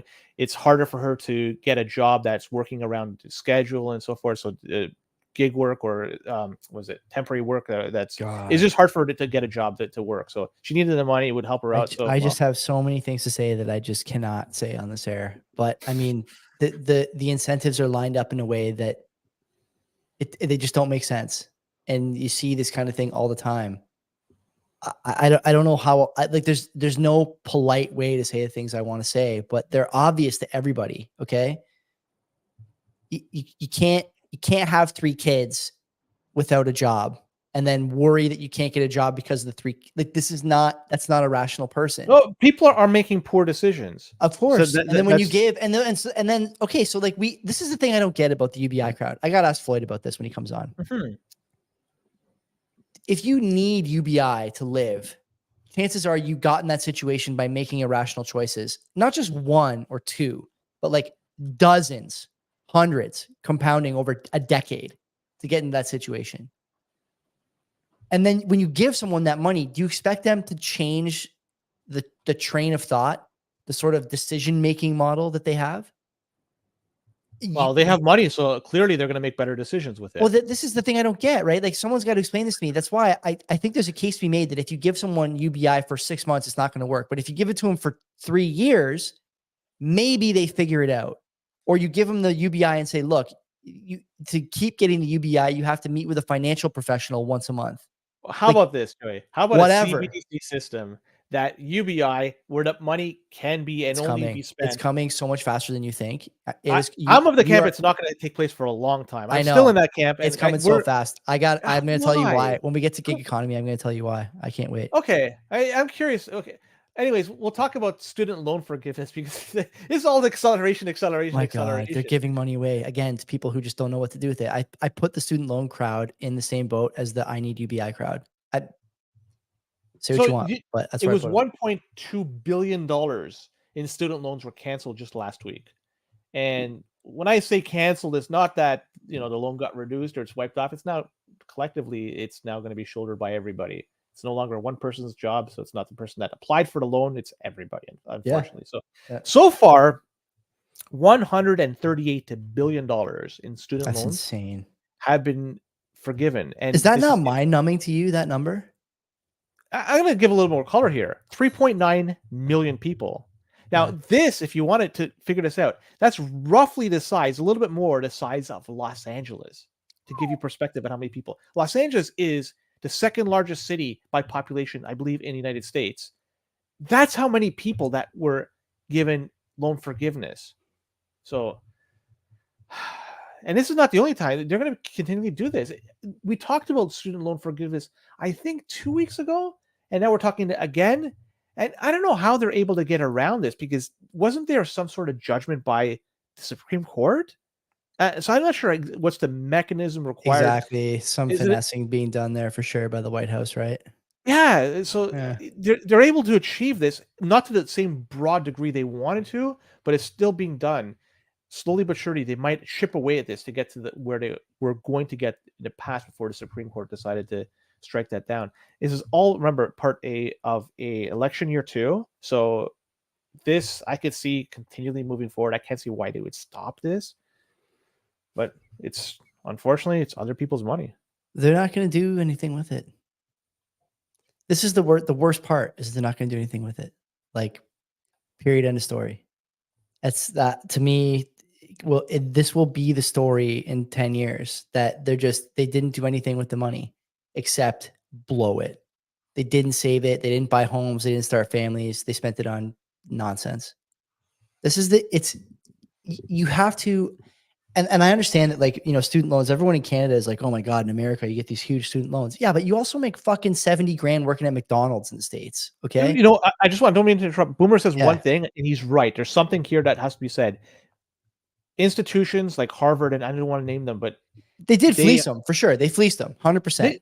They're sitting Harvard, and I Yeah. forget the exact number. It's tens of billions of dollars they're sitting on in dowry. So they're just sitting on it. It's just, and they're not the only one. Other institutions are doing this. That money got paid to them. Yeah. They got the money.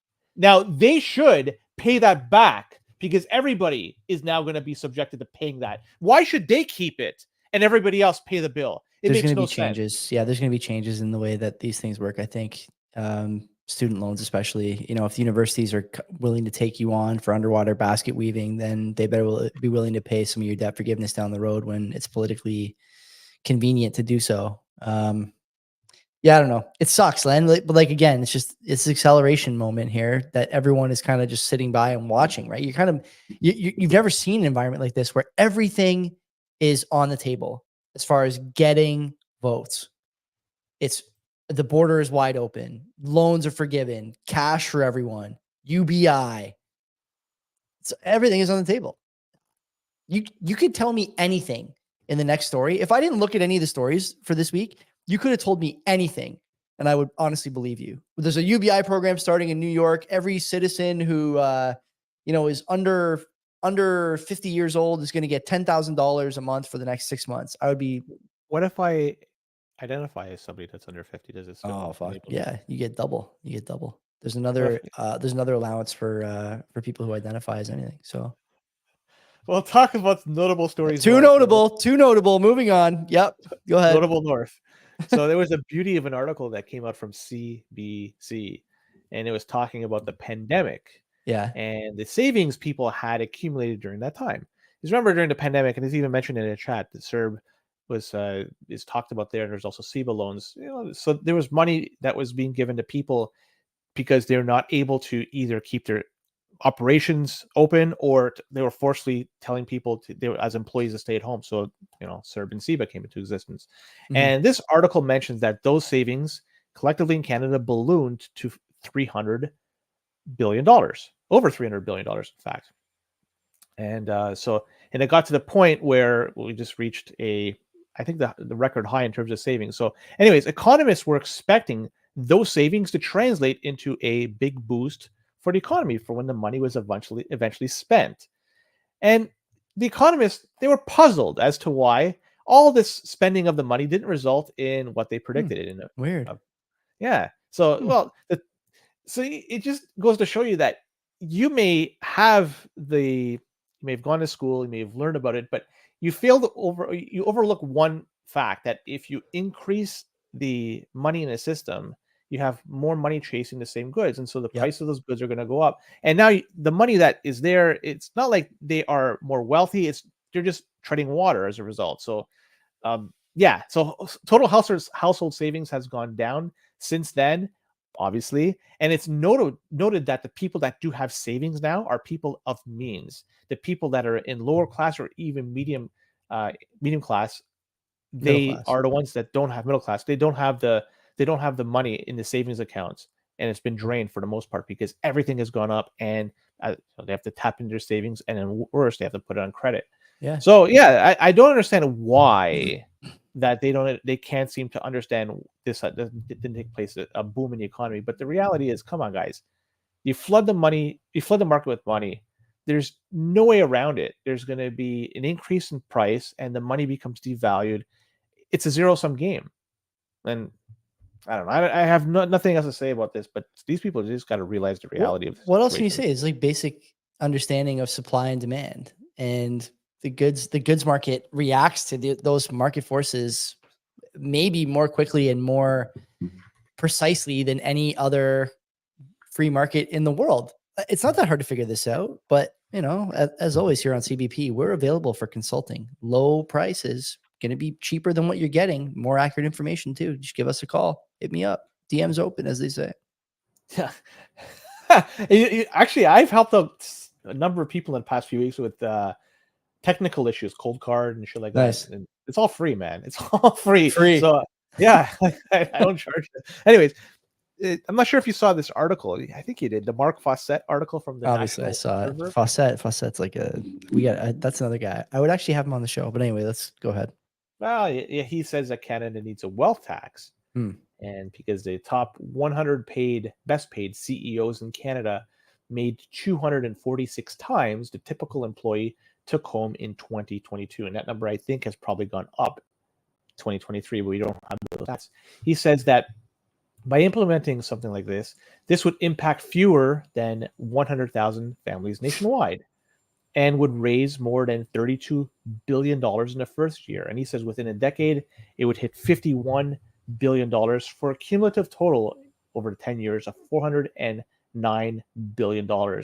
He says this is money that could be used to solve real problems and help out a large number of Canadians. But the problem I have is when you institute something like this, you are then incentivizing those people to relocate to a different jurisdiction where those tax laws don't apply.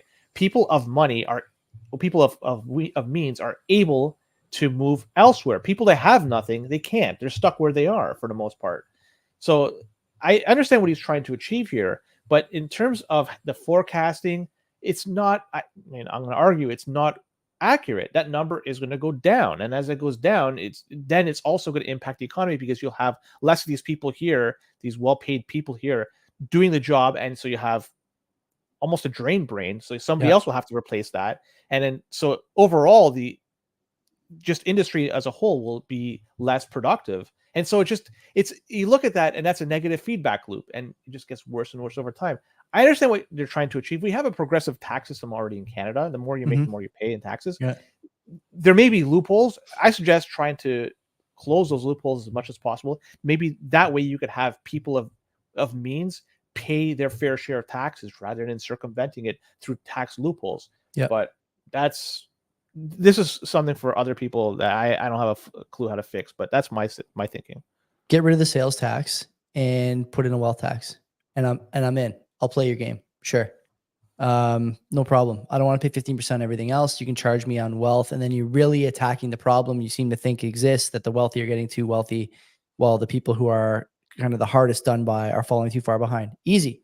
Get rid of the sales tax, just charge the wealth tax. And I'll at least entertain the notion. The problem I really have here, and Mark sent us this article. That's how we saw it. This is interesting. Okay. As to concerns about capital flight, he means people leaving the country with all their wealth because they don't want to pay the tax. Hemingway suggested, Hemingway is not Ernest Hemingway or whatever that guy's name is. Is it Ernest Hemingway? Yeah. I think you're right. It's Alex Hemingway, who works for CCPA. I don't even know what that is, nor do I really care. Hemingway suggested the Canadian wealth tax could be paired with an exit tax for anyone trying to flee its provisions. Say something on the order of 40% on expatriation that was proposed by Bernie Sanders or Warren in their 2021 proposal in recognition of the contribution of Canadian society to creating huge fortunes. I'm sorry. The contribution of what? Canadian society creating huge fortunes.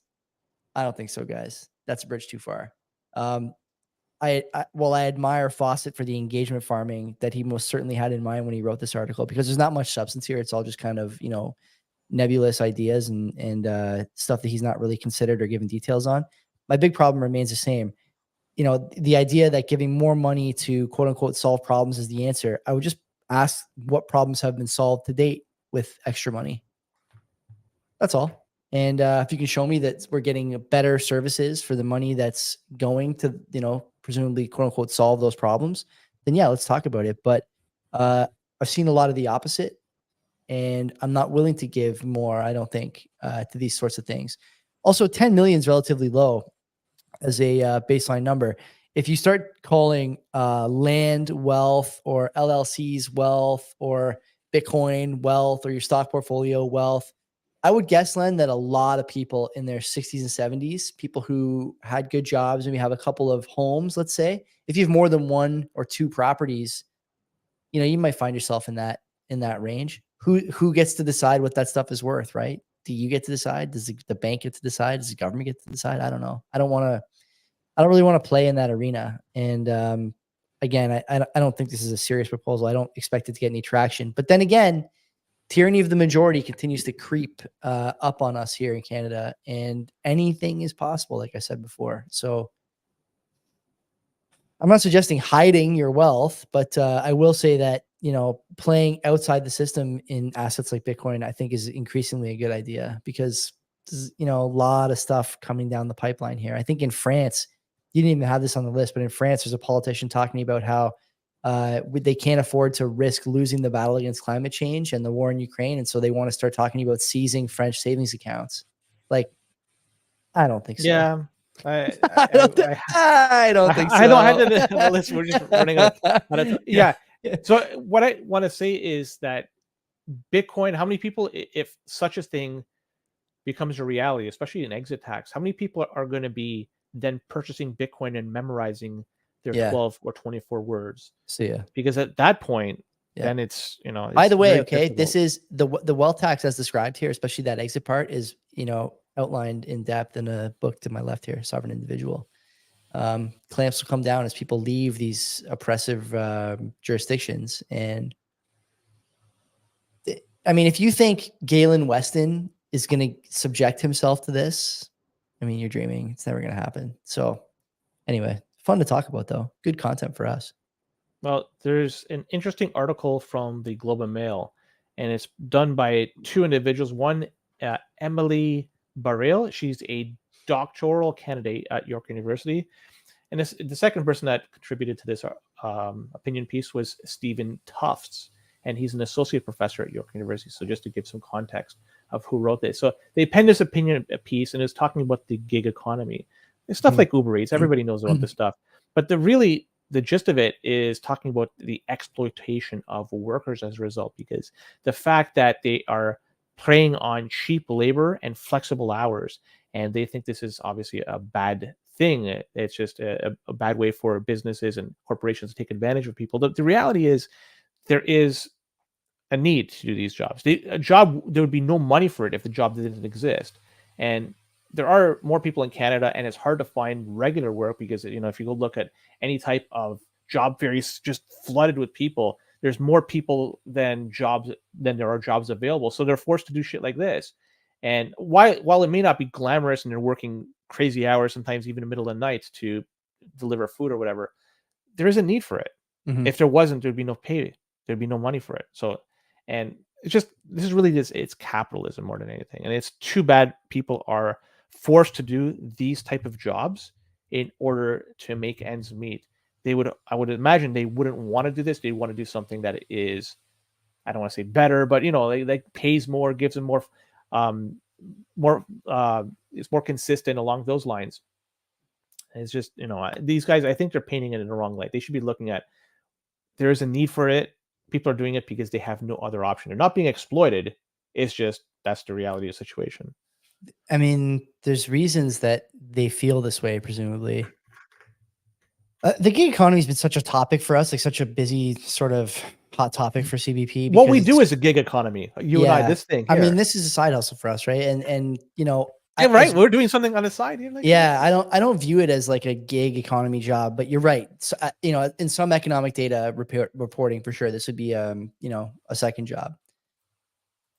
The problem I have is that the policies that lead to, and I'm going to speak a little bit out of line here, or like out of pocket, but like Tufts is a geography professor. As far as I know, that doesn't really, you know, give him any credentials as far as reporting or commenting on the gig economy outside of what he sort of thinks and feels. But if I'm wrong about that, you know, I'm happy to be corrected. As far as I know, geography is not the thing you'd be looking at for labor data. But I just think that, like you said, we have all these people who come to Canada looking for a better life. We can't give it to them. I think that's fair to say. We can't. I mean, you may think that sort of I'm talking about here is the immigrant population. You may think that this is something that you want because you were sold this false bill of goods, but you come here, you're going to find out pretty quickly that's not what you thought it was. And to your point earlier, Len, about the job fairs, I mean, some of the job fair videos online at grocery stores, the one from the airport a couple of days ago where there's like fucking 300-400 people at least, and the guy at the airport is having to clear them out. This is not conducive to anything but more gig work. And so the question isn't why are we exploiting gig workers? The question is why are workers willing to take those jobs that you view as exploitive in the first place? And the answer is because there's too many people. And Uber doesn't have to raise their rates to get drivers. And McDonald's doesn't have to pay their people more to get burger flippers. Tim Hortons doesn't have to pay anyone any extra money to fuck up my double and burn the shit out of my coffee anymore. Used to be just, a couple high school kids working in there. Now it's like full grown, men and women. The jobs are only exploitive insofar as people don't want them. But like you said, they want them because there's nothing else, right? What do you expect them to do? We can't. This is a problem that I've heard in the States for, and I'm sure we've talked about this on CBP in the past. People who want to raise the minimum wage, right? Or force Uber workers to unionize. Like this is not, it's not feasible because that it takes away that job from the market. And Peter Schiff makes this case all the time that minimum wage actually prices people out of jobs. It doesn't allow more people to make more money. And he's right. That market force forces those jobs out of the market. You just won't pay as many people to do the work, right? Or you won't have as many hours or whatever. And you just wind up with more of the same problem. I'll ask you, I mean, it's a big question for the end of the show, but like, what is the alternative to gig work for people who come here and want jobs and can't get them? I don't know the answer. Social support is the answer. And it's just more money out of pocket for Canadians. And it's not doable, man. It's not doable. And I think a lot of Canadians now are voicing opinions that they have held for some time about the immigration numbers and that whole kind of program. It's unfortunate that it's come to this, but I think it's fair to have an adult conversation about what the plan is here, because there is something to be said about exploiting people who come to Canada or perceiving this exploitation in jobs like Uber or taxi driving or whatever. There's no easy fix now is the problem. You kind of past that point, and whatever we decide to do is going to be painful for some percentage of the population. And, I don't look forward to the outcome, but there is an outcome on the horizon here that's going to be, a big part of the next political campaign for all three parties, right? Liberals, Conservatives, and Bloc Québécois. I don't know if there's another party in Canada that's going to be relevant in the next election, but those three will have to be fun to listen to. The Bloc is going to be mostly irrelevant too. They're fun though. He always gets on the debate stage there. Jean-Yves, or whatever his name is, Blanchette. Yeah. But still, it's irrelevant. Yeah, in terms whatever. Of raising minimum wage, anybody that wants to raise it, I just want it to dive deep into them. And so the person, I understand, maybe that's somebody that's on minimum wage would like to get paid more. I totally understand that. But for somebody that is not, like say they're in any type of job or even in a position of power, if they're talking about raising minimum wage, I'd love to know if they're paying anybody minimum wage. And if they are, then their whole argument is null and void. If they were paying people above to the point where if they say $25 is what people should be paying, then if that person is paying everybody $25 at the very least, then we'll talk. Then we'll talk more. I would expect that whatever business you're in would probably be not as profitable as a result. I mean, it's not like this is even an academic exercise. We just did. When did we do UPS? 2 weeks ago. Oh, and we were. I don't know if we're given additional information. It was 2 or 3 weeks ago that the people that were laid off were in management position and non-union positions. So those ones that actually scored those 170 something thousand per year jobs. That's including what would you call those people who are in non-union positions working for UPS? Would you say that they are closer or further from this sort of quote unquote exploited class? Like these are the people who suffer when you try and force the market to do something that's not natural, you get a response, right? It's just the way things are. There's butterfly effects on every time you try and fuck with the invisible hand. Okay. Shout out to my man, Adam Smith. There's always going to be a reaction. There's always going to be a response, and it's unforgiving and unrelenting in markets. It's always this way, right? It's always going to be this way. It's just the nature of the game. And I just want to add one point is for people that come here, so newly landed immigrants, and I'm not saying that this is a good thing, but it seems historically it's always been the same way. They always look, employers are always looking for Whoa, look experience. at 55,230. Does that look right to you? Whoa, no, that's 83. We're flying, buddy. Yeah, wow. 230. Wow. Great. Just before I was about to make my buy. Thanks a lot, people. For whatever reason, this has always been the case. Employers were looking for Canadian experience. So people that come here with degrees and experience from back home, it's just not recognized here. And it's not, this is a recent thing. This has been going on for decades. And it's just, it is sucky to be in that position that, you were back home, you were doing something, you come here, you're cleaning floors and you're trying to make ends meet. It sucks. But I don't know if there's a way to fix that as well. But by doing this, you're kind of drawing in people that a lesser valued individual, so to speak. Like, if you want to draw the best people here, you want to give them the best opportunity, or else by not giving them that, you're going to get a lesser individual, it seems. Yeah. Okay, that's it for tonight. Good show, Len. A couple of agreements, couple disagreements, as always. I appreciate the chat lit during the whole CBP. fucking time. Yeah, I mean, it's incredible the support we get from you guys on a Monday night.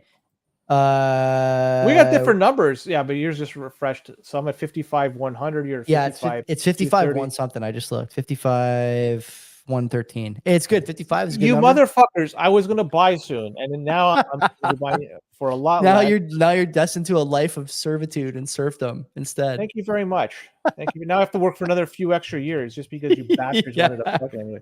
Actually, you know what? This is a good thing. But the funny thing is, the European Central Bank says it's fucking worthless. Yeah. I don't know, man. It can't be fucking worthless. Something's going on here. Something's going on. People are buying whole bitcoins these days for a heck of a lot of money. God bless everybody. Come back for Wednesday. Len will be here with the boys from High Hash Rate. And until then, take care of yourselves. Don't be a cuck.